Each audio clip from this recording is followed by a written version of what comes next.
Hey guys, Travis Daggett, 818 Investments in Forefront Enterprises. Just want to talk today briefly about the concept of distressed. People a lot of times in real estate investing talk about distressed properties.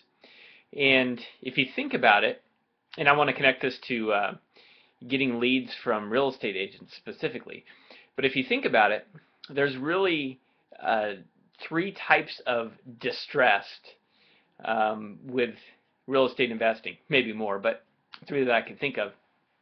One is the distressed house. So that's the house that's a fixer, handyman special, needs work.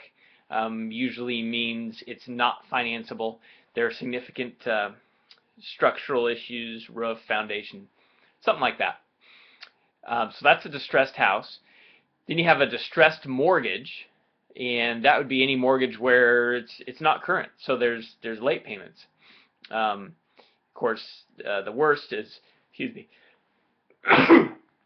woo, pollen season started, I think, in the Willamette Valley in Eugene. Um, yeah, distressed mortgage. So 90 days late, and of course, if foreclosure documents have been filed, either a non-judicial or a judicial foreclosure, that'd be a lis pendens filed or an NOD, a notice of default. So in that case, you have a distressed mortgage, and that's important. Just like a distressed property, the important thing is that it's probably not financeable. A distressed mortgage means that every month that goes by, the property is actually worth less. Now, I know someone could argue depreciation, or appreciation, but just generally speaking, if the mortgage payment is $1,000 a month, every month that goes by, that house is worth $1,000 less. Or think of it this way: the buyer is going to pay $1,000 less if they're going to have to satisfy the mortgage, or the seller is going to get $1,000 less if they have any equity. They're going to get $1,000 less of that equity. And that's not including the late fees and penalties and interest, or attorney's fees rather, with the foreclosure process. The third type of distress that you have is seller distress of a person.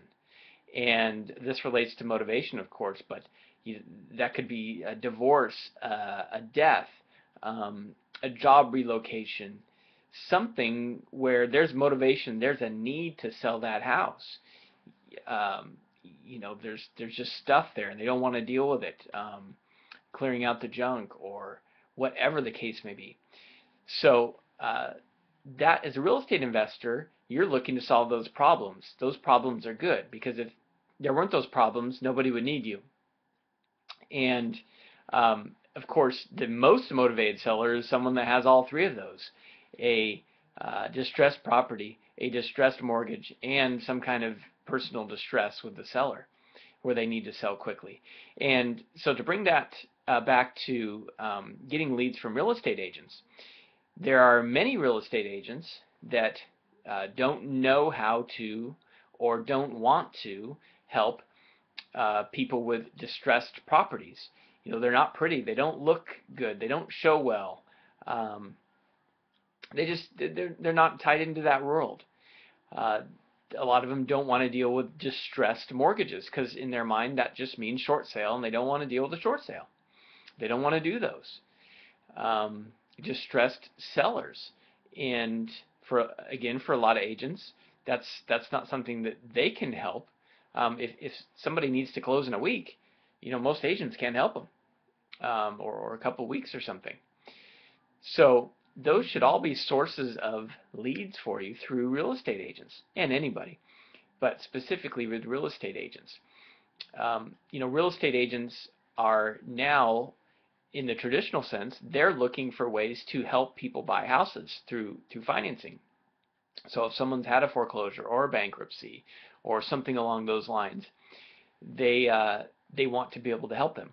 Well, to even go beyond that, as a real estate investor, you can help them with people, or they can refer people to you that you can help that have circumstances that are going on right now, the foreclosure, the bankruptcy, or whatever the case may be.